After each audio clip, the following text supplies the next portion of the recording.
ఉపాధ్యాయులను బాధపెట్టిన ఏ ప్రభుత్వం కూడా మనుగడ సాధించలేదని రాష్ట్ర బీజేపీ మైనార్టీ మోర్చా అధ్యక్షుడు అఫ్సర్ పాషా అన్నారు. 317 జీవోకు వ్యతిరేకంగా టీచర్లకు మద్దతుగా లక్డీకపుల్లోని పాఠశాల విద్యాశాఖ కమిషనర్ కార్యాలయాన్ని బీజేపీ మైనార్టీ మోర్చా నాయకులు ముట్టడించారు.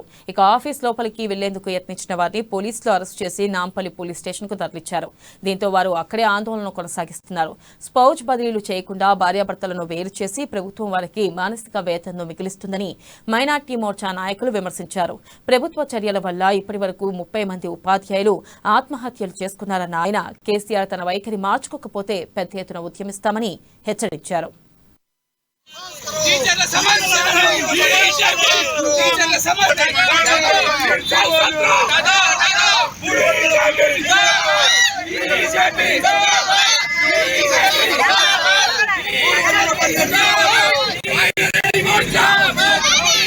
తెలంగాణ ఏర్పడ్డాక ఈ తెలంగాణ రాష్ట్రం సుభిక్షంగా ఉంటుంది, ఇక్కడ ఎలాంటి ధర్నాలు ఉండవని కేసీఆర్ గారు తెలంగాణ సాధనలో చెప్పారు. దురదృష్టవశాత్తు తెలంగాణ ఏర్పడిన మరుసటి రోజు నుంచే ఈ రాష్ట్రంలో ఏ వర్గం కూడా ఏ సెక్షన్ కూడా సంతృప్తికరంగా లేదు, ఎవ్వరు కూడా సంతృప్తికరంగా లేరు.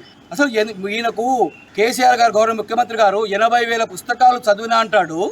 మరి 80,000 పుస్తకాల్లో ఏ పుస్తకంలో అయినా, ఏ పేజీలో అయినా, ఏ పేరోలోనైనా గురువులను హింసించండి, మీకు పాఠాలు చెప్పే గురువులను ఇబ్బంది పెట్టండి, వాళ్ళని ఏడ్పించండి, వాళ్ళు ఆత్మహత్య చేసుకొని చచ్చిపోయేటట్లు ఉండండి అని ఏ పుస్తకంలో ఉంది కేసీఆర్? ఎక్కడ చదివావు నువ్వు?